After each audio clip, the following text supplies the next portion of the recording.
XSFM입니다. PODERA. 저희는 언제나 그렇듯이 월요일에 녹음하죠. 여러분들이 화요일에 들어주실 분.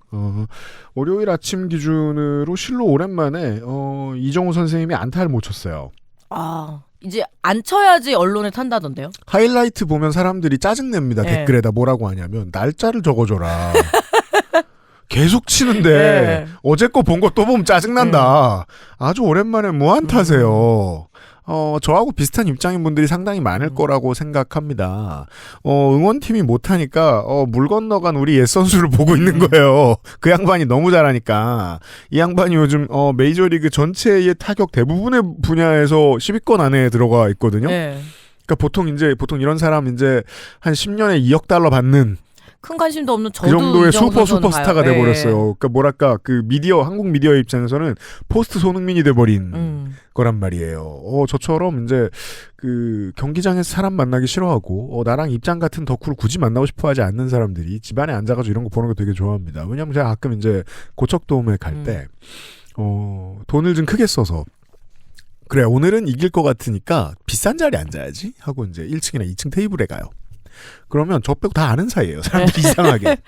우리 팀이 특별히 그런 편인데 이 언니들이 서로 다 알아. 네. 아휴 이런 자리는 안 오고 싶어라는 생각을 절로 하게 됩니다. 저랑 비슷한 성격인 분들이 정말 많죠. 우리 사연을 보내주신 분들 중에서는 오늘은 사연이 하나예요. 이현서 씨의 고민을 들어드리도록 하겠습니다. 안녕하세요. XSFM 관계자님들 하고 이상한 이모티콘. 지금 이거 해석을 지금 제가 못 해가지고. 네. 뭐예요? 이모티콘. 그러니까 이모티콘에서 이걸 어떤 의미로 쓰는 걸까요? 여긴 네. 눈이고 여긴 코고 그냥. 아, 예. 난 이걸 왜 똥침? 그게 무슨 소리야? 그래서 뭔가 똥침 당한 정도로 신체 부위 괴로웠다고 위주로 생각하지 말고 네. 표정 위주로 생각해야 돼요. 이모티콘. 이게 또 구형 이모티콘. 네네네. 이제 신세대 이모티콘은 되게 못생겼어요. 노란 그래요? 동그란 얼굴이 웃는 건지 우는 건지 모르겠고 그 옛사람들의 텍스트 이모티콘 있단 말이에요. 우리가 이제 그 가나나 네. 태국어를 동원해서 쓰는 이모티콘들 있어요. 그런 이모티콘은 보통 내가 얼마나 수줍은지를 글자로 표현하려고 하죠. 그런 것. 저는 저 때문에 집주인님과 사이가 좋지 않은 것 같습니다. 제가 사는 건물의 주인은 두 분 공동 소유로 각자 한 층씩 맡아 가족분들과 살고 계시는데 저를 그리 좋아하지 않는 듯한 분은 그분들 중 한 명 A입니다. 그러니까 부부겠죠. 이겠죠. 예. 예. 그리고 좀 이제 사람 사는 거 불편한 게 똑같이 이제 월세를 내고 전세를 살고 해도 집주인이 건물에 있으면 꽤 불편하죠. 그런 면도 있고 요즘은 또 달리 안심은 된다 하더라고요. 그래요? 적어도 전세 사기는 아니겠구나.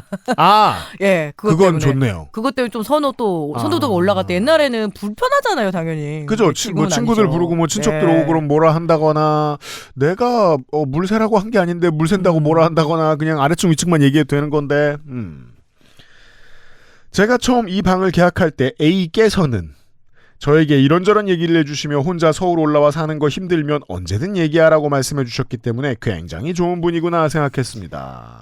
안타깝네요. 그냥 이 줄을 읽자마자 깝깝하네요. 뭐가 자고로 문제예요? 집주인은 불가금 불가원. 그죠. 정말로 거리를 지켜야죠. 가급적 연락 안 하면 제일 좋은 사이. 나중에 퇴거할 때나 그냥 다시 한번 연락할 정도. 제가 평생 살면서 운이 좋았다고 생각하는 게 어느 집을 가거나 계약자가 임차인이 연락을 진짜 안 해요. 저는 한번 되게 된통당한 적이 있어가지고 엄청 스트레스 받은 적이 있었거든요. 그래서 후배 변호사 하나 있는데 그 변호사 통해서 얘기까지 할 정도로. 아 진짜? 예, 그 정도로 진상 떠는 그 집주인 한번 만나서 그 다음부터 제가 확실히 깨달은 거였어요. 집주인하고는 그 어떤 연락을 안 하는 삶을 지향하기로. 예. 확실합니다. 네. 회사 사장님, 뭐 집주인 이런 그러니까 사람들. 보일러 네. 고장 났을 때만 연락하면 돼요. 몇 주 뒤에 우연히 엘리베이터에서 마주쳤을 때 그분은 시간이 있으면 언제 꼭 본인의 집에서 차 마시면서 얘기하고 놀자. 심심하다. 그런 말씀을 하셨습니다. 이때도 좋은 분이라고 생각했지만 일단 내성적인 게 문제가 아니고 호구인 게 문제죠. 이현서 씨는. 곱게 컸구만. 네. 그 시기가 하필 코로나와 신천지 등 종교단체에 대한 경계심도 한창 높았을 때였고 저도 개인적으로 불안과 우울에 시달리던 때라 선뜻 가기가 무섭더라고요. 그나마 다행이네요. 불안과 우울에 시달리면 종교의 유혹에 쉽게 그러니까 믿을 수 없는 종교의 유혹에 쉽게 넘어가는 경우도 많은데 이현서 씨는 그건 아니네요. 선뜻 가기가 무섭더라고요. 다른 집주인 B분이 꼭 저에게 주고 싶었다며 이 사람들 왜 이래? 주신 책에 처음 들어보는 뭔가 위화감이 드는 교회 이름이 적혀 있기도 했었고 위화감이 드는 교회 이름 하면 이제 증거, 장막 이런 단어 아니겠습니까? 가정, 평화 뭐 이런 거 아니야? 가정 평화가 얼마나 좋아? 혹은 아예 모르는 단어도 위화감이 남묘. 자, 어디 갔어? 괄호 지금 생각하면 과민 반응 같지만 그때 혹시나 해서 구글링 해봤는데 별다른 정보가 없었음에도 비슷한 이름의 종파가 사입이라고 땡무위키에 주석으로 적혀 있어서 괜히 의심이 커졌던 것 같습니다. 또 만만하고 어려 보이는 외향의 소유자로서 서울에 올라온 첫날부터 오늘날에 이르기까지 혼자 역 근처를 지나가기만 하면 거의 90%의 확률로 각종 종교인, 보험 판매인, 기타 번따인들에게 붙잡혀왔던 제 경력이 그런 괜한 두려움을 키운 것 같기도 해요. 곱게 컸다는 말은 반만 맞겠습니다. 네. 왜냐하면 곱게 커서 그 인상도 고운 사람들이 20살이 넘은 다음에 거칠게 사회 경험을 하거든요. 이 번따인들을 만나서 그래서 그냥 대충 웃으며 넘겼습니다. 그 이후 두어 번 더 마주치면서 저는 A께서 굉장히 외향적이고 말이 많으신 분이라는 걸 알게 되었습니다. 첫날 몰랐다는 점에서 확실히 바보긴 하다. 요파 씨를 많이 들었으면 내가 이런 사람이잖아요. 외향적이고 말 많은 사람 나잖아. 예. 그렇죠. 그러니까 나 같은 사람 많이 피하죠. 예. 그러니까 농축산인이 좋은 점이 집중이 아니라는 거예요. 그렇죠. 그렇지. 예. 그렇네. 자기 책 선물해주고 아이고 부담스러워라. 학교 가는 제 팔을 붙잡고 약 7분간 재미나게 이야기해주신 그분 덕에 저는 그분과 그분 남편분의 출신 대학과 학창시절과 직업과 취미 같은 것에 대해 알아버리게 됐습니다. 지금도 그렇지만 그때는 태어난 직후를 제외하고 제 인생에서 제일 사회성이 없던 때라 사실 저는 그때부터 그분이 너무 불편하게 느껴졌습니다. 사회성 없는 사람의 특징 하나를 우리가 엿볼 수 있습니다. 예. 누가 얘기해주죠? 듣기 싫죠? 예. 기억합니다. 유피디인데? 그러니까 듣기 싫은 얘기를 들었는데 그 얘기를 다 기억해요. 예. 예. 놓지를 못하는 거죠. 귀에 계속 귀담는 거죠. 저 같은 사람들은 그랬어요. 그래서 굉장히 그 반응이 항상 즉흥적이고 진짜 막 이러면서 저 혼정은 남 얘기 대박 건성건성 듣습니다. 왜냐하면 들을 때 눈이 나 뭔 얘기하지? 예요. 내가 말 더 많이 해야 되는데 말 이러면서 이미 머리에서는 나무 위키가 돌고 있어요.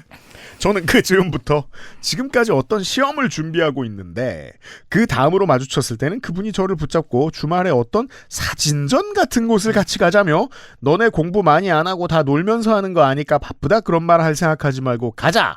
땡땡에 대한 생각이 달라질 거다. 괄호. 다른 분이 주신 교회에서 출간한 책과 같은 주제였습니다. 괄호. 하며 제 번호를 강제로 따가셨습니다. 아니 집주인이 번따인.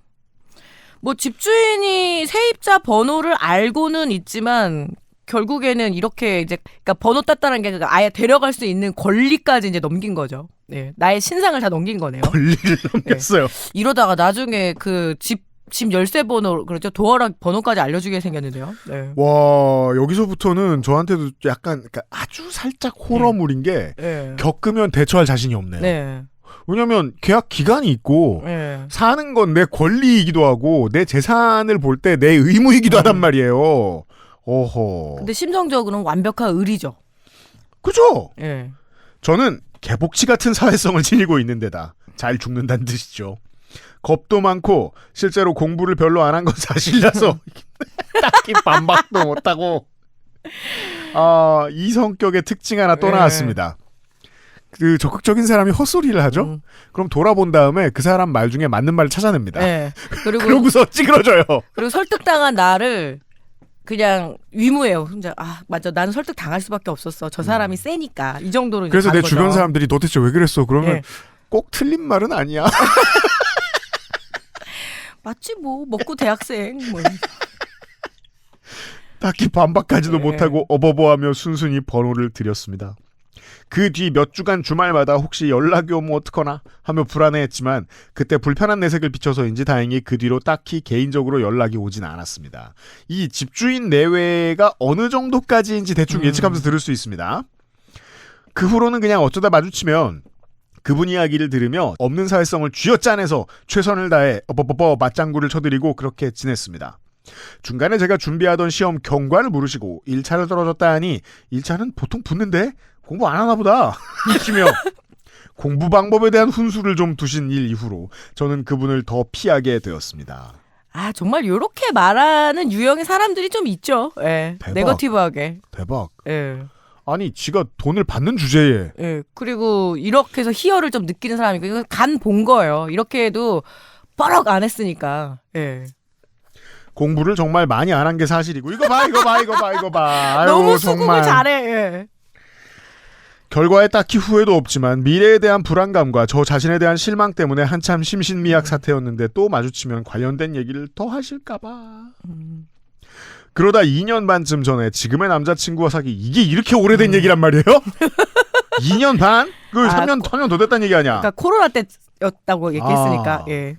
지금의 남자친구와 사귀기 시작했는데 남자친구가 걸어서 3분 정도 걸리는 곳에서 자취를 하고 있어 어쩌다 보니 제가 사는 건물에 많이 들락거리게 되었습니다. 뭐 안 그럴 순 없죠. 네.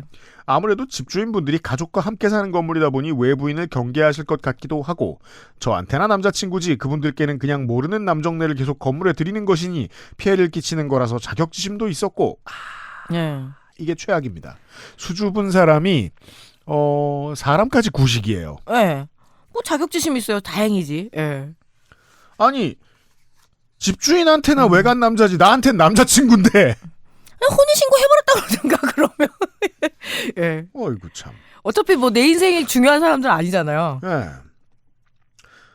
또 여학생이 계속 방에 남자친구를 들이면 혹시나 재계약할 때 부모님께 한마디 하실까 싶어 겁이 나서 그래요. 젊었을 때는 이런 류로 오만 눈치를 다 보게 하는 게 우리나라 사회긴 한데 그리고 이제 이렇게 젊은 딸이, 그러니까 어린 딸이 이렇게 뭐 자취나 방을 얻을 때 엄마나 아빠가 같이 와서 얻어주잖아요. 그래서 근데 계약서의 이름에 이현수 씨 본인의 이름이 안 적혀 있을 가능성이 있죠. 따로 전화번호를 달라고 한 걸 보니까 그럴 가능성이 좀 더 높아집니다. 그렇네요. 100%는 아닌데. 잘 부탁드립니다. 우리 애 좀 봐주세요. 이렇게 그런 얘기를 또 상황일 엄마들이 수 하긴 있죠. 하죠. 지방에서 올려보내면 좀 겁나니까, 걱정스러우니까. 세를 준 방이 3개뿐이고 제가 여기 제일 오래 살아서 당연히 저를 알고 계시기에 웬만하면 남자친구가 있을 때는 집주인분들과 마주치지 않으려 신경을 많이 쓰고 있었습니다. 사실 마주치는 일이 그리 잦지는 않아서 얼마 전까지는 어찌저찌 지냈는데 몇 달 전쯤 집주인 B께서 남자친구에게 여기 사느냐고 물으셨다고 하여 역시 신경 쓰이시는구나 하던 참에 제가 하나 실수를 하게 되었습니다. 이게 제가 이런 경험이 없어 모르겠는데 이제 이현수 씨 본인이 집에 없을 때 남자친구분이 왔다 갔다 하면서 하는 일은 뭡니까? 하우스키핑? 우유 배달? 뭐죠? 주로 뭐 라이더? 가서 기다리고 있는 거죠, 여자친구. 예, 나 먼저 가 있을게 그러면서. 예. 집에 있다가 퐁당 건너오기는 귀찮으니까. 그러면 이제 그 문제도 하나 있는 거예요. 남친이 사는 퍼실리티가 이현서 씨가 사시는 공간에 비해서 현저히 글러먹었다. 그렇죠. 좁거나 지저분하거나. 아니면 좁은데 지저분한 룸메가 있거나. 그러니까 놀기에는 현서 씨네가 훨씬 낫다. 이거는 이제 확실히 추적할 수 있겠네요. 그럼 먹을 것도 많고 막 이러면 또 엄마들이 꼭 뭘 보내거든. 그럼 냉장고에 일단 먹을 게 있어. 이러면 피할 수가 없어요. 그렇죠. 냉장고를 파먹기도 좋고 라면을 끓여 먹어도 내 자취방에서는 단무지도 없지만 여기는 김치도 총각김치, 깍두기, 배추김치 쫙 풀코스로 있고 가능성 있다. 예, 그러면은 이제 그러니까 아무 거죠. 힌트도 없지만 그럴 것 같다는 느낌이 들어요. 과일도 한 번씩 있고. 역시 신경 쓰이시는구나 하던 참에 제가 하나 실수를 하게 되었습니다. 학교가 끝나고 남자친구와 햄버거를 사 먹으러 가는 길에 가방이 무거우니 내 방에 놓고 가자 하고 제가 사는 건물을 향해 가던 참에 집주인 A 내외께서 차에 타고 계시는 것이 눈에 들어왔는데 그때 무슨 생각이었는지 저분들의 눈에 띄면 안 된다는 긴장감에 남자친구의 팔을 끌고 옆길로 도망치듯이 빠져나왔습니다. 이미 길들여진 마음인 거죠. 처음부터 당당하게 했으면 되는데 아니 뭐 미성년자도 아니고. 그렇잖아요. 네. 그랬으면 이렇게 될 수 있죠. 인사해. 우리 주인분들이 되게 좋으셔. 자기야 인사해 하면 이제 그 다음부터는 네, 훨씬 더 편해졌을 텐데 아쉽네요. 그런데 남자친구는 우리를 봤는데 왜 그랬냐고 하더라고요. 그때 실수했구나 싶었습니다. 좀 더 뒤를 봐야 지금 이 상황을 전 이해할 수 있을 것 같아요. 그 뒤로는 제가 혼자 있든 남친과 있든 일부러 평소보다 한껏 발랄하고 예의 바르게 웃으며 내성적인 사람의 사회성 얼굴 네. 인사를 드려도 떨떠름한 표정이시더라고요. 가만 있어봐요. 그럼 앞에 내용이랑 붙여서 생각하면 이현서 씨는 지금 소기의 목적을 이룬 거예요. 그러게요. 본의 아니게 되게 조신한 그냥 여대생인 줄 알았더니 정말로 이러면서. 어마어마하게 쓸모없이 보수적인 노인네들이었다면 그 손을 잡고 도망가는 것도 괜찮지만 네. 그 앞에서 한 키스를 1시간 했으면 됐어요. 아니, 이 노인네들이 나올 때까지 둘이서 맞담배지를 빡빡 하다가 그 담배 피자 말고 키스하면 돼요.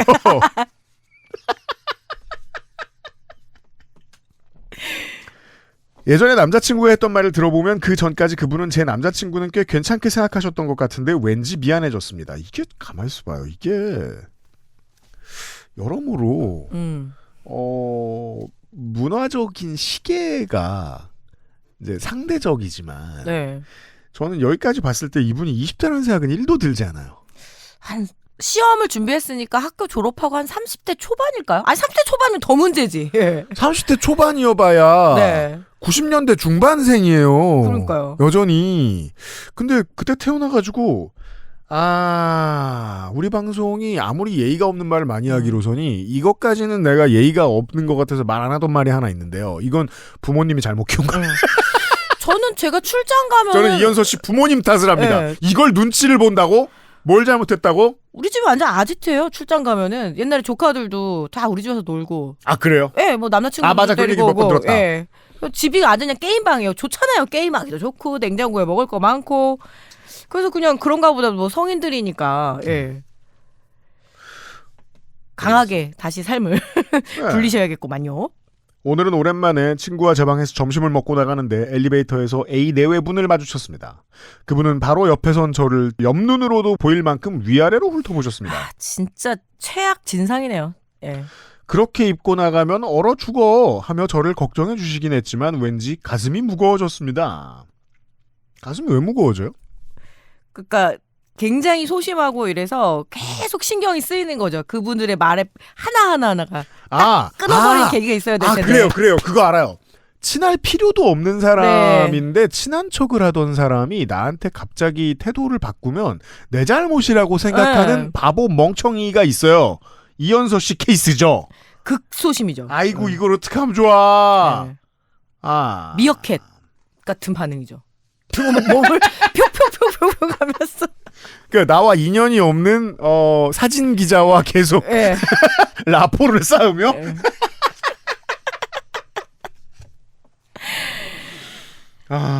몇 달 주기로 이런 일이 있을 때마다 제가 느끼기에도 과하게 기분이 다운되어 털어내고 싶어서 사연을 쓰긴 했는데 막상 다 적고보니 사실은 그냥 사람 좋아하는 분이고 저에 대해 별 생각도 없는데 제가 또 혼자 실수하고 혼자 자의식 과잉을 뽐내며 요파씨에 쪼르르 달려와 뒷담이나 까고 있는 것 같아 기분도 별로 좋지 않네요. 아니요. 저희는 이제 이 집주인분들이 싫거나 좋지도 않아요. 신경 쓰지도 네. 않아요. 저는 지금 이현서 씨를 꾸준히 비난하고 있죠. 네, 우리가 좀 한 야단을 70% 나머지 30% 이현서 씨 부모님 애를 어떻게 키워놨어 지금 이걸 잘못했다고 생각하고 있느냐. 네. 그리고 이 주인도 좋은 사람들은 아니에요. 어쨌든 그런 사람은 사람들 아닌데 이 정도로 안 좋은 사람들 널리고 널렸잖아 우리나라에. 그리고 뭐 이 나이에 노인까지는 아니어도 뭐 중장년쯤 됐을 텐데 그러면은 기본적으로 갖고 있는 애티튜드예요. 되게 예의 없고 가끔가다 또 친하다 싶으면은 선 넘고. 그러니까 여기서 뭘 봐도 다 이쪽이 잘못한 거거든요. 근데 이거를 딱 대하는 한 번의 티핑 포인트는 있어야 됩니다. 한 번 하면 계속 할 수 있어요. 예. 저처럼 과잉돼가지고 이제 전철에서 아무나 붙들고 싸우면 안 되지만 그 전까지 좀 불쾌하다라는 표현을 정확히 하고 만약에 나가라 그러면 에이씨 나가지 이런 마음 좀 한 번씩 필요하거든요. 네. 예. 그리고 뭐 계약대로 하는 거지. 네. 예. 나가라 그러면은 뭐 그때부터 또 이제 소송 가는 거지. 이런 마음이 필요합니다. 오퍼는 뭐? 예. 1층 앞에서 퇴근 시간에 1시간 동안 남자친구를 불러서 키스를 해라. 집주인네들이 볼 때까지. 네. 이걸 집주인네들이 엘베에서 나중에 한마디 한다. 네. 그럼 또 해라. 네. 또 뭐라고 하죠? 그럼 집주인네 현관 앞에 가서 하세요. 현관은 공동생활 공간이거든요. 참네, 어디 갔어. 제대로 된 자취방에서 지낸 건 여기가 처음인데다가 사실상 20대 초중반을 내내 이곳에서 보낸지라 방에 대한 애정도 있어서 제 기준 무리한 조건 변경 없이 계약을 연장하고 싶어서 더 기분이 안 좋은 것 같습니다. 연장하고 싶으면 더욱더 과감해질 필요가 있죠. 보여줄게 완전히 달라진다. 그래서 팍 찢어진 옷 입고 이제 나가서 네. 키스를 추천합니다. 네. 보통 사람이 아니다. 네. 우리는 없는 셈 치고 살자라고 생각하도록 그리고 만들어야 돼요. 이렇게 주인한테 아우라를 뿜을 필요가 있어요. 제가 뭔가 큰일을 겪었구나. 우리 건들지 말자. 조심하자라는 것을 오히려 보여줄 필요가 있을 것 같습니다. 키스해도 안 된다. 네. 마리아나를 피우는 아니. 마리아나는 몰라요. 국법에 어긋나요. 왜냐하면 냄새가 며칠 가기 때문에 네. 모르는 사람한테는 네. 네. 그럼 마리아나 냄새가 들어있는 풍선 같은 걸 싸가지고 괴롭히라고. 네. 자, 진짜입니다, 저는. 그리고 사실 알아요. 집주인분들이 저를 좋게 봐주셨으면, 그래서 이를 통해 제 나름의 이득을 얻었으면 싶지만 정작 예쁘게 보이려는 노력을 애써 하지도 않는 못난 마음이라는 거. 야, 얘 진짜 크게 야단 맞아야겠다 이 지금. 멍청이를 어떻게 하면 좋습니까, 지금. 예쁘게 보일 사람은 그대의 남자친구뿐. 아니면 정말 부모님 정도? 뭐 부모님한테도 이제 예쁘게 보일 필요도 없고요. 20년을 넘게 키웠는데 뭘 다 서로 까발려진 상황에서. 예. 사실 20대 중반에 예. 사람을 만나는 것과 그러니까 사람과 사회에 대한 경험이 적은 건 흉될 건 그렇죠. 없거든요. 이게 저는 더 멀리 나아가면 남친 혹은 뭐 해외 여행지 혹은 알바 같은 다양한 경험이 쌓여서 나한테 주는 즐거움과 지식하고 이게 카테고리가 완전히 동일하다고 생각합니다. 이 사람들 아니어도 되고요. 예. 이 방 아니어도 돼요. 그러니까 정말로 제가 지금 예. 그러니까 이현서 씨한테 최종적인 솔루션을 미리 말씀드리면 빨리 다른 사람, 다른 방, 다른 경험을 많이 하시는 게 좋겠습니다. 그리고 거기 가서는 새로운 캐릭터를 자기한테 부여할 필요가 있어요. 뭐 예를 들어 이 사람이 내가 5분 동안 대화해본 뭐 35번째 사람이야. 그러면 내 삶에 이 사람은 35분의 1이 될 수도 있는 거예요. 그걸 희석시키는 좋은 방법이 있어요. 왜냐하면 그걸 희석시켜야만 하는 게 내 삶의 35분의 1이 이 정도의 진상이야. 막 외모 훑고 다니고 이거 해라 저거 해라 막 종교 권유하고 알지도 못하는 사람한테 물에 한 말 찍찍 날리고. 그러면 가장 좋은 방법은 물을 희석시키는 겁니다. 내가 아는 사람을 350명으로 늘리는 거예요. 수줍은 사람한테는 어렵거든요. 하지만 그거 없으면 해결은 안 됩니다. 수줍어도 사람은 많이 알 수 있어요.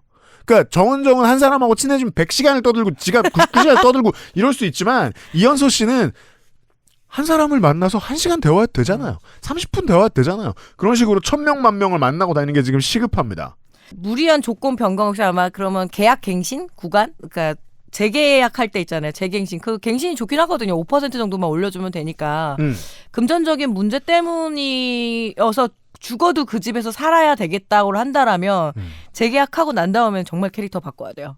계속 이러면 시달리고 그리고 무엇보다 이거는 집주인과의 문제를 떠나서 매사 이럴 거거든요. 회사에 가서도 그렇고 만난 사람마다 그렇고 내가 되게 예쁘게 보여야 된다는 건 너무 피곤하잖아요. 삶이. 전혀 네. 다른 장르인데 왜 이혼 숙녀 캠프를 보는 것 같죠? 아 숙녀하지 마. 왜냐하면 처음에 상담하러 온 그 둘은 지 잘못이라는 생각이 하나도 안 했잖아요. 아 물론 이현소 씨의 가장 큰 잘못은 다 지 잘못이라고 생각한다는 겁니다. 지 잘못 아무것도 없는데 지금 이 와중에. 강하게 커야 됩니다. 강하게. 자 아직 멀었어요. 멍청한 소리가. 감정이 과해지는 걸 보니 PMS 때문에.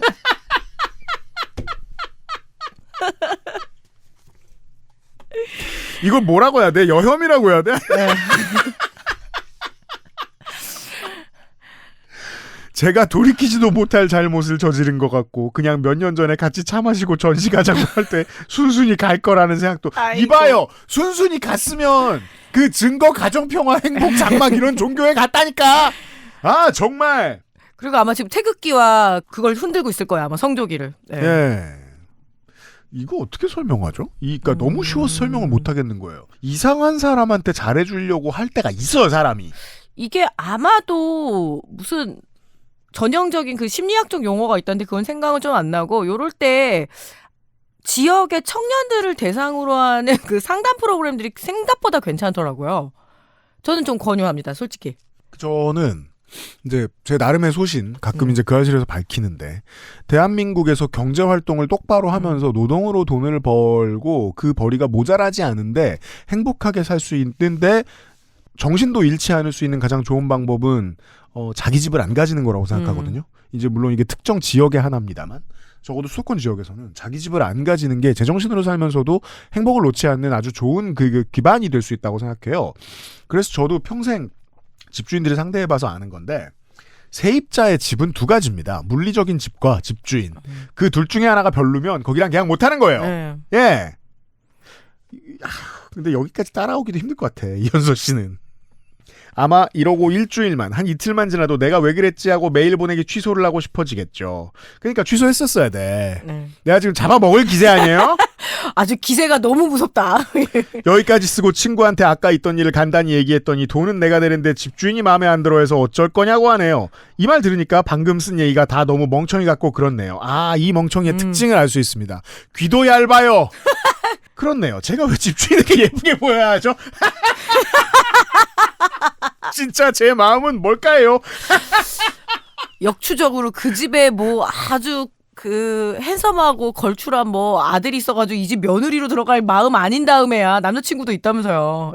이 마음은 그걸 숨긴 거면 네. 저는 이현서 씨 용서할 수 그러니까 있습니다. 갑자기 상당히 제정신인 거거든요. 욕망이 비뚤어졌을 뿐. 그 남자친구가 들킨 네. 거는 결국 나는 원래는 너랑은 엔조이고 나 저 집 며느리 될 건데 들켜서 네. 너무 괴롭다. 아, 네. 그렇다면 그 집주인 네. A 내외의 입장에서는 저 세입자는 어제는 내 아들과 키스했는데 이거면 차라리 내가 수용할 수 있는 범위 안에 있는 얘기예요. 그렇죠. 예. 부도덕이 심하지만 이렇게 개복치처럼 살진 않아도 되거든요. 그 정도 부도덕이라면. 아씨. 이런 사람들의 문제가 뭔지 압니까? 예. 길게 얘기합니다. 매우 오랜만에, 예. 극히 오랜만에 사연 도중에 광고를 듣고 오겠습니다. 아 이게 안 끝난겨? XSFM입니다. 할리스에도 이디야에도 갈 필요가 없다. 같은 느낌으로 편하게 즐기는 스틱 커피가 있으니까. 아메리카노부터 달콤한 믹스 커피까지. 엑세스몰 안에 또 하나의 몰. 매일매일 좋은 일만. 매일 호재. 평소에 그냥 일기장에나 쓰거나 상담 가서 돈 내고 해야 할 얘기를 멀쩡한 다른 사람 붙잡고 하는 사람들을 이해하지 못했는데 이것도 오만한 생각이었는지 막상 제가 외로워지고 마음 놓고 상담받을 형편이 안 되니까 요파씨부터 생각나네요. 구청을 찾아가십시오. 아, 그죠? 네. 또 이딴 소리 하면 그 다음번에 구청 가세요.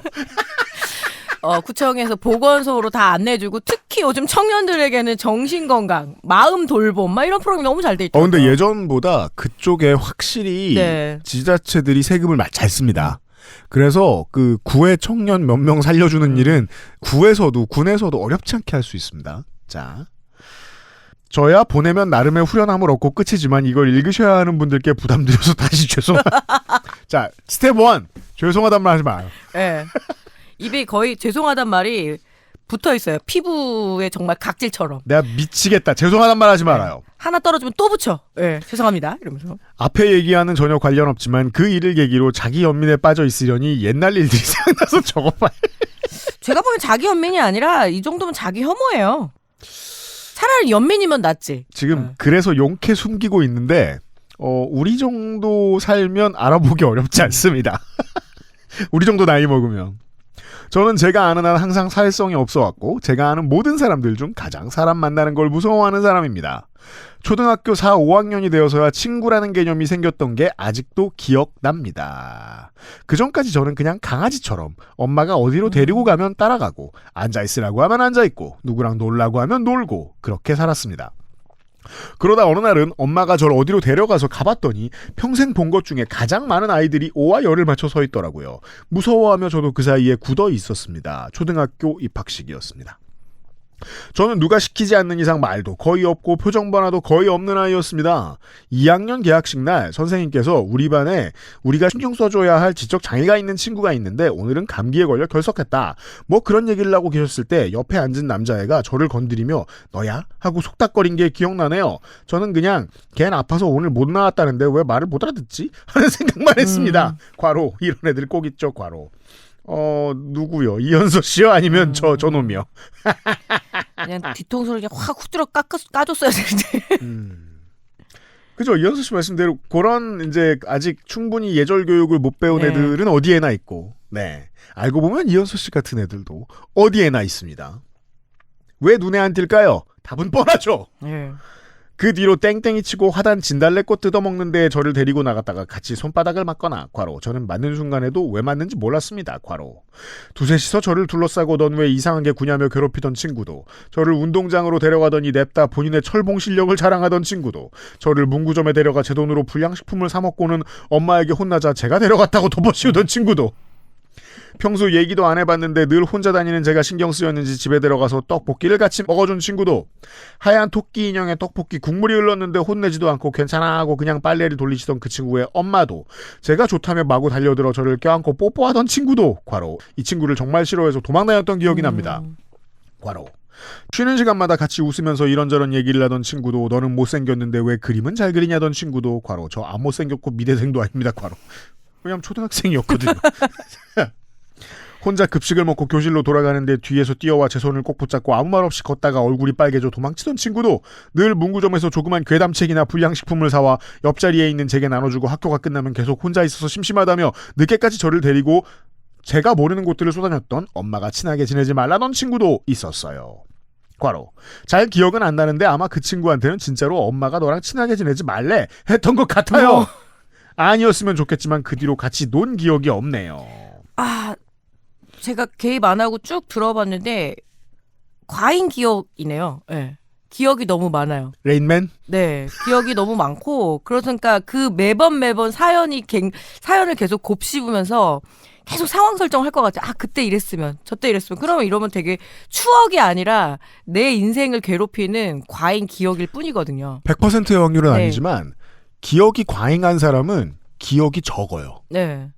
제가 엄청 기억 많은데 저는 글을 쓰기 위한 사람이니까 그걸 다 적어놓고 나중에 다 이거를 돈으로 바꿔서 먹고 살아야지 이런 생각을 하는 건데 현서 씨 같은 경우에는 누우면은 어렸을 때 그런 일종의 사실 누가 와서 이렇게 뽀뽀하고 손잡고 이거 추행이거든요.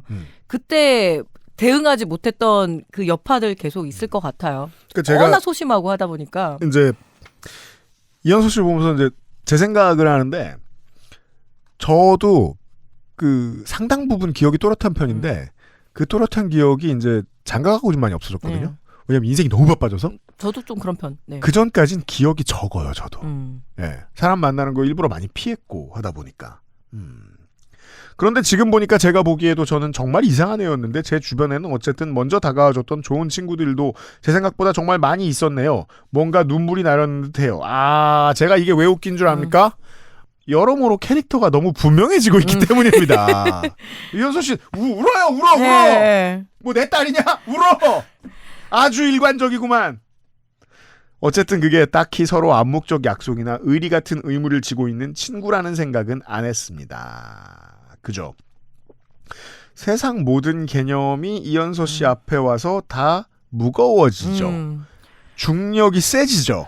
친구가 의리를 지키는 친구도 있고 아는 친구도 있고 네. 온갖 친구입니다 진짜. 네. 1분 만난 친구가 있을 수도 있고 100년 만난 친구가 있을 수도 있죠. 그냥 그때그때 어쩌다 얘기하게 되면 좋은 애들도 있고 짜증나고 무섭고 귀찮게 하는 애들도 있었어요. 사회죠. 어쨌든 제 세상은 그냥 엄마나 친구가 어쩌다 데려가는 곳이 전부였고 정말 싫을 때 도망다니는 거 외에 딱히 능동적으로 제가 뭔가 한 적은 없었습니다. 그래서 이 아이들이 내 친구라는 생각이 없었나 봐요. 적고 보니 원래 아이들은 다 이런 건데 그냥 제가 친구라는 개념을 몰랐던 바보인 걸까요? 이거 누가 대답해줘야 돼요. 네! 그보다 그냥 친구는 어떤 것들을 같이 해야 한다, 도와주거나 지켜줘야 한다 하는 아이들 사이에 사회적 룰을 몰랐던 것 같네요. 이것도 저는 이해합니다. 왜냐하면 이 성격이면 아주 흔하고 아주 보통 명사인 개념이 제일 어렵습니다. 왜냐하면 세상이 설명해주지 않으면 내가 받아들일 준비가 안 돼 있기 때문에. 특히나 어렵죠. 친구. 예. 개념 설명을 아무도 안 해줘요. 진짜 아주 많은 의미를 품고 있잖아요. 예. 근데 좀 가볍게도 사귈 수 있잖아요, 친구들이. 항상 뭐 이런가요? 뭐 도와주고? 그 왜 10대, 20대 때 연애해본 경험들이 보통 그렇잖아요. 상대가 어마어마하게 어설픈 짓을 하고 어색하게 굴 때, 혹은 내가 그럴 때, 예. 아주 기초적인 개념은 아무도 안 가르쳐 주거든요. 연애가 뭔지, 사랑이 뭔지, 모르면 막 굴어야 돼요. 네. 그래야 배워요. 근데 그것도 안 한 거죠. 어디까지 이게 다 한심해가지고 다 똑같은 얘기 같아가지고 어디까지 읽었는지 내 기억이 안 나. 자, 그래. 그러다 친구라는 걸 처음 알게 된 게 4학년 끝나갈 때쯤이었던 듯합니다. 10살이죠 아마. 예. 11살. 11살. 11살. 엄마가 시켜서 다니던 영어 방과후에서 제일 친하게 지내던 아이가 제 책에 낙서를 내서 같이 웃다가 혼났는데 누가 시작한 거냐는 질문에 저는 아무 생각 없이 얘가 했다고 일러 바쳤고 그날 수업 끝나고 친구가 집에 가다 말고 아 맞다 땡땡아 우리 이제 친구 아니다 라고 하더라고요. 저는 그냥 했지만 사실 머릿속이 너무 혼란스러웠습니다. 우리가 친구였다고? 그 뒤로 학기가 끝날 때까지 그 친구는 제가 유명한 말썽쟁이라 여자애들은 다 싫어하던 어떤 남자애와 사귀고 있다는 소문을 퍼뜨렸나 보더군요. 이게 제가 가짜뉴스에 대한 분석 책들을 많이 보잖아요. 네. 확실히 이런 걸 많이 분석해본 사람들이 하는 공통적인 말이 있어요. 인간의 본능이다. 가짜뉴스를 동원한 여론전은 인간의 본능이다. 뭐래요 뭐래요 이거잖아요. 예. 예. 제가 전혀 모르는 눈치이니 저를 불러 그런 소문이 돌더라 하고 귀띔까지 해주고 제가 그 친구가 주동자라는 것도 전혀 모르는 듯하니 급식실에서 제가 그 남자의 뒤에 서 있을 때 일부러 저를 보고 웃으며 다른 친구와 귓속말도 해주더라고요. 그러니까 이게 그 사회화가 빨리 된 영악한 친구들이 있죠. 그럼요. 그러니까 보통은 저는 그렇게 믿고 있는데 아이들을 관찰해 보면 자신이 어떠한 프랙티컬한 다른 재능도 다 현격하게 떨어질 때 그 아이들은 사회화가 빨리 됩니다. 그리고 위약을 떨죠. 네, 그래서 그 아이들은 이연서 어린이 같은 친구들을 잡아먹습니다. 딱 눈에 들어오거든요. 네. 그러다 저는 엄마의 사정으로 전학을 가게 되었고 당연하게도 그 누구에게도 전학 간다는 사실을 알리지 않은 채 그냥 다니는 학교로 옮겼습니다. 그리고 다른 학교에서 또다시 먼저 다가와준 고마운 아이들 덕분에 제가 인지한 채로는 처음으로 친구 관계를 시작했고 그때부터 저는 급격히 사회적 신호들에 민감해졌습니다. 제가 다른 애들과는 좀 다르고 이상하다는 걸 이때 처음 느꼈어요. 열심히 다른 친구들을 보면서 따라했지만 저는 다른 아이들은 이미 한참 어렸을 때 터득했던 걸 몰랐고 어쩌다 남들이라면 절대 하지 않았을 말이나 행동을 했을 때 친구들의 눈빛과 반응에 너무 부끄러웠고 더 열심히 따라 했어요. 이게 많은 사람들이, 이런 캐릭터를 가지고 있는 사람들이 되게 많다는 걸 잘 모르고, 이런 캐릭터들은, 사회와 타인을 열심히 따라해야 한다고만 믿고 있어요. 왜냐면 그 방법이 가장 쉽게 겉모습상 해결할 수 있는 방법이기 때문이죠. 근데 내면은 빠그라지고 있죠. 영혼은 깨지고 있는 거죠. 내면은, 미신공이에요. 네. 계속 같은 기계를 돌리는 일을 하게 되는 거예요. 뭐 저도 인생을 길게 살아보진 않았지만 기운에 맞게 사는 게 맞아요. 이러면 기운이 안 맞아서 힘들어요. 몸이 아파져요. 예. 계산이 안 서죠. 네. 그런 저를 이상하게 여겼겠지만 그럼에도 불구하고 본의 아니게 저에게 사회성을 가르쳐가며 몇 년이나 친하게 지냈던 그 시절 친구들에게 너무 고마워지네요.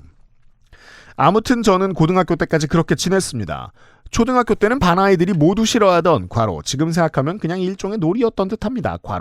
담임 선생님이 저에게 빌려주신 볼펜을 눈 속에 파묻고는 선생님께서 왜 그랬냐고 다정하게 물으셨을 때 아무 대답도 못한 적도 있었고 이게 무슨 소리. 지금은 상상도 안 되지만 중학교 때는 친구가 많은 사람이 되고 싶어서 저에게 맞지도 않는 웃긴 광대 역할을 하면서 개나 대며 선생님들과 처음 보는 친구들에게 아무렇지 않은 척 말을 걸고 웃겨주던 때도 있었어요. 자아 분열일 때였겠네요. 네. 근데 저는 이것도 몇 번은 좋다고 생각합니다. 왜냐하면 그 행동을 해봐야 아웃풋을 알죠. 이렇게도 해보고 저렇게도 해보는 거죠. 네. 그때는 몰랐지만 지금 생각하면 고작 또래 애들에게 인정받고 싶다는 욕구 때문에 정말 못된 짓들도 했고요. 아니 이 나이 때는 그게 다 전부예요. 인정 욕구가. 네. 꽤 못됐나 봅니다. 늘어놓지 않는 걸 보면. 고등학교 때는 친하게 지내던 같은 반 친구들이 저를 어떻게 생각할지 갑자기 너무 무서워져서 한동안 말을 엄청 더듬던 시기도 있었어요. 이것도 흔합니다. 보통 틱이 갑자기 오고 또 사라지고 하는 어린이들도 있고 청소년들도 있고. 네.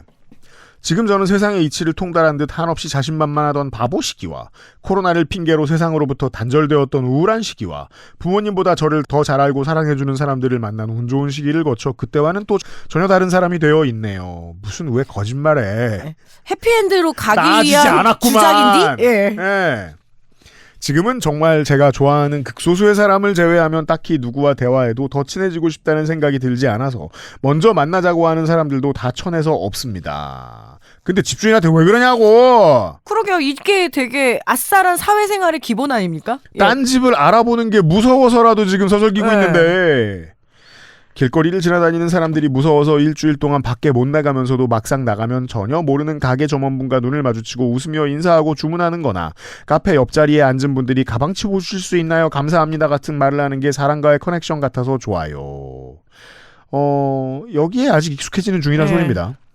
그런데 애매하게 아는 사람들이 서로 어색하지 않으려고 나름 신경 써서 저에게 말을 걸어주는 건 불편해요. 그건 죽을 때까지 불편해요. 네, 그거 저도 불편해요. 저 네. 같은 성격도 불편해요. 아, 저거 너무 빤한 말인데 뭘 굳이 저렇게 하나 이런 거 느낄 때 있거든요. 예. 점심시간에 올라가고 내려가는 엘리베이터는 80살일 때도 불편한 겁니다. 예전에 말을 놓고 지내던 사람과 오랜만에 마주치면 그냥 못 본 척 지나치게 되고 많은 사람이 이래요. 전에 실수했던 사람들 앞에서는 더 많은 새로운 실수를 하게 되고요. 많은 사람이 그래요. 결국 저를 정말 이상한 사람이라고 생각하는 사람들도 정말 좋은 사람이라고 생각하는 사람들도 생겼고요. 이건 다 그래요. 인류 인구가 다 제각각의 그 성격들이 있지 않겠습니까? 예. 내란 숙에도 누군가한테는 좋은 사람입니다. 누군가한테 너무 좋은 사람이었지. 네. 김계리한테는 아버지예요. 낳지도 않았는데. 지금 이렇게 힘들고 외로운 건 그냥 대학생에게 걸맞은 사회성을 제대로 연습하지 못해서 그런 거겠죠? 챗GPT는 쓰면 잘 쓸 것 같은 게 예. 질문은 잘해요. 예. 예, 질문은 틀린 질문은 안 합니다. 대학생한테 걸맞는 사회성이라는 게 뭘까요? 그 조발표 하기 싫어가지고 혼자서 했던 사연들도 있었잖아요. 그 사연이라고 들었고 사실은 다 내 얘기였을걸? 맞아요. 저는 그런 학생들 좀 인정한 편이었었어요. 제가 시간 강사할 때 죽어도 못하겠다는데 그거를 강요하는 것 자체가 너무 힘드니까. 그래서 그렇게 하시라고. 왜냐하면 대학생은 무조건 바보기 때문입니다. 예. 네. 그리고 혼자 하는 일을 하면서 살아가야 되는 거죠. 조직생활 안 하면 되잖아요. 그게 이제 저 때만 해도 예. 저희 학교는 배구를 되게 잘했는데 배구부 학생들이 꼭 그 사회체육대학에 입학하지 않았다 했었어요. 예. 게다가 이제 배구 선수들 스카우트 경쟁이 있었기 때문에 원하는 과로 가라. 그래서 아무 과나 보내줬습니다. 학교 많이 안 나와도 왜냐면 계속 훈련해야 되니까. 네. 그래도 4.5 막 줬습니다. 그러니까 대충 조작해가지고 그렇게 말하면 안 되지. 예전에 뭐 그러잖아요. 출석 아무튼 다 인정해주고. 3점 후반대는 무조건 나왔습니다. 그럼 그 배구부 형들은 이제 세터 때나 예. 행사 때밖에 못 봐요. 예. 멋있지. 근데 저는 처음부터 되게 무서워. 내가 왜냐면은 그 학교 배구부를 되게 좋아했거든요. 왜냐면은 그 술 먹고 네. 이렇게 등 두들기는 게임 하잖아요. 예. 그 형이 때리면 술이 다 깨요. 잘못하면 이제 소주 두병 쇠고랑 마셔요. 찰 수도 있다. 예. 저는 탈장하는 줄 알았습니다. 예. 아무튼 저는 고등학교 때도 대학교 때도 운동팀 선수들이 우리 옆에 있고 막 이랬어가지고 대화를 많이 해봤는데 사회성은 그 친구들을 따라갈 사람들이 없어요. 예. 왜냐하면 좋은 팀메이트가 되지 않으면 살아남을 수 없기 때문에 특히 뭐 배구 같은 경기는 다 그렇죠. 그러니까 내 농구도 커리어가 그렇고. 이미 10대 때 정해진 상황에서 죽기 싫으면 사회적으로 좋은 사람이 돼야 돼요. 굿 팀메이트가 반드시 돼야 돼요. 이 사람들하고 그냥 공부해서 대학 간 흰손들하고의 차이는 어마어마합니다. 대학생이 바보라는 건 어디까지냐면 운동부를 뺀 모든 대학생입니다. 바보예요, 바보. 이현서 씨만 특히 바보는 아닙니다. 바보가 1점 맞는 바보와 3점 맞는 바보가 있는데 그 둘의 차이는 특히 없습니다. 사회에 나가면 또 회사 생활에 걸맞은 사회성을 연습해야겠고요. 모두가 연습하고 있습니다. 가끔은 그게 너무 무섭습니다. 무서워해도 됩니다. 어차피 그날은 옵니다. 저도 매일 무서워요. 예. 모두가 저만의 부끄러운 기억을 안고 그때그때 필요한 저건 거짓말입니다. 아니 저 진짜 만날 많이 무서워요. 술을 먹기 전까지 무서워합니다. 그때그때 필요한 사회성을 열심히 연마해가며 살아가고 있다는 걸 알고 저만 이런 게 아니라는 것도 알아요. 그런데 왜 저는 다른 사람들보다 제가 더 힘든 것처럼 느껴질까요? 이게 문제죠. 일부는 그냥 자의식 과잉이고 일부는 그냥 이렇게 태어난 거겠죠. 다른 사람들에겐 비교적 쉽지만 저에게는 어려운 게 있는 것처럼 저에겐 쉽지만 다른 사람들에겐 어려운 것도 당연히 있는 거고요. 하필이면 저에게 어려운 건 사회성인 거고 사회라는 게 살아가는데 꼭 필요한 것이다 보니 이렇게 민감하게 반응하게 된 것뿐인 거고 모든 사람들의 다양한 특징 중 제 마음에 드는 좋은 부분만 뽑아가질 수는 없잖아요. 자꾸 이렇게 맞는 질문을 하는 거 네. 보니까 이 중에 아무것도 공감을 못 하나 봐요. 그런게요. 예. 질문 이게 다 자체는 답인데 퍼펙합니다. 예. 이게 다 답인데 자꾸 늘어놓는 걸 보니 이 말이 싫은가 봐요. 반대로 과잉 사회성을 가진 자녀를 키우는 제 입장에서는 저거 어디 가서 언제 한번 사람한테 크게 상처받지 이 생각을 좀 많이 하거든요. 부모로서는. 더 걱정해야 될 건 예. 얘가 사기를 칠 때 그죠. 아이고 그거 생각만 해도 아주 예. 큰 사고 칠걸요. 큰 사기 칠걸. 예. 자신의 인덕을 기반으로 네. 다단계를 한다고.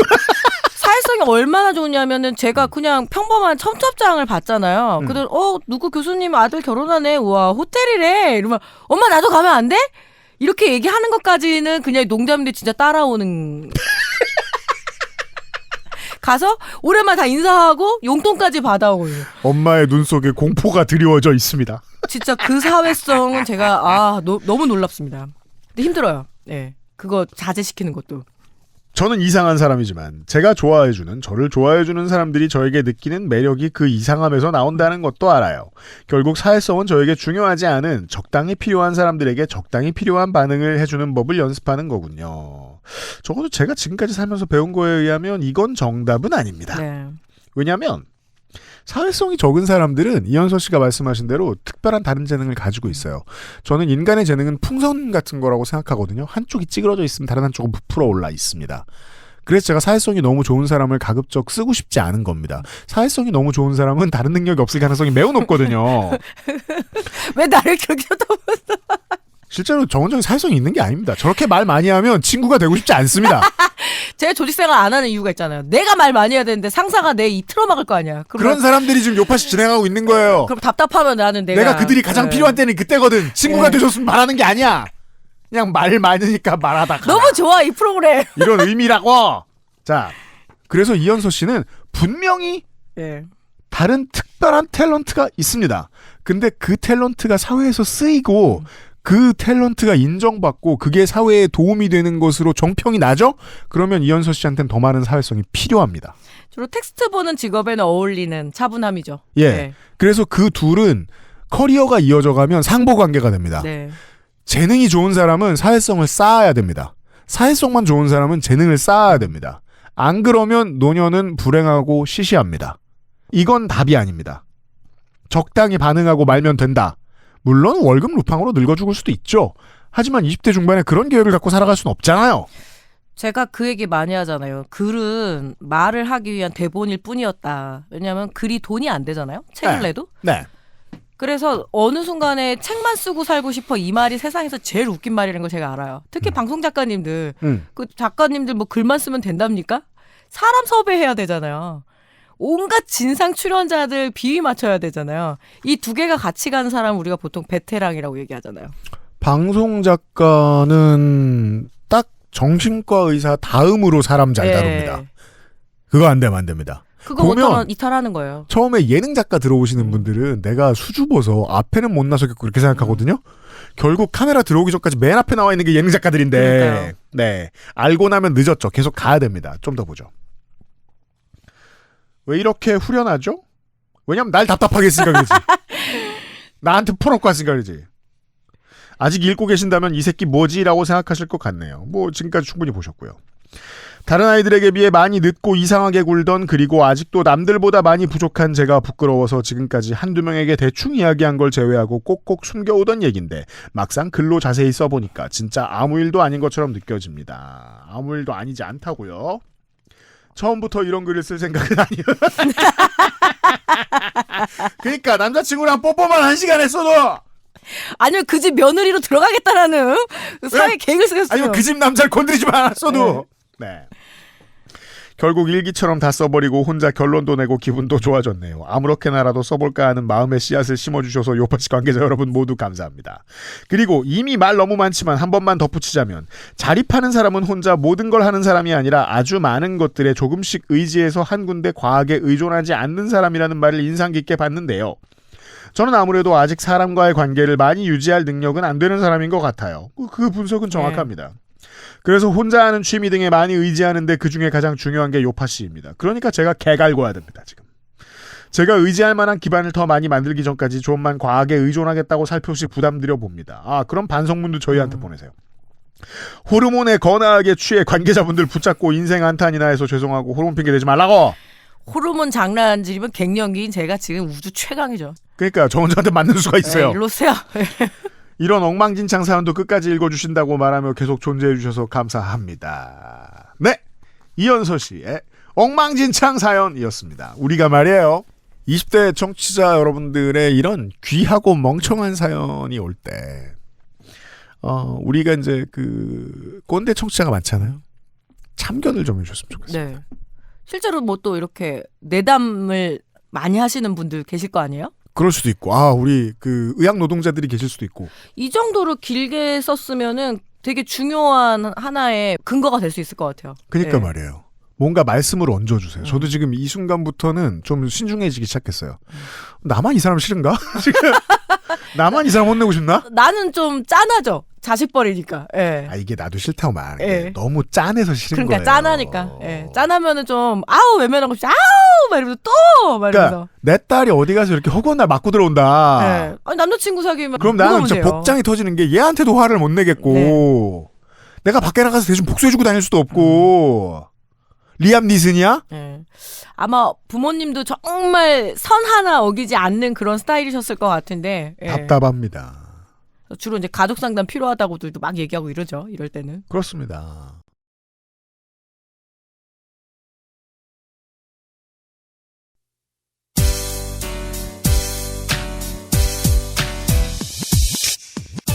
지금 들으신 이야기는 XSFM의 팟캐스트, 요즘은 팟캐스트 시대에서 소개된 사연입니다. 여러분의 인생 이야기로 꾸며지는 국내 최장수 예능 팟캐스트, 요즘은 팟캐스트 시대는 아이튠즈와 팟빵, 그리고 지구상에서 서비스하는 다수의 팟캐스트 플랫폼에서 만나실 수 있습니다. 당신도 참여할 수 있습니다. 사연을 보내고 당신의 이야기를 저희와 나누고 싶다면 우선 저희 방송을 들어보셔야겠죠. 한국 시간 매주 화요일 오후 5시에 업데이트되는 요즘은 팟캐스트 시대를 검색해주세요.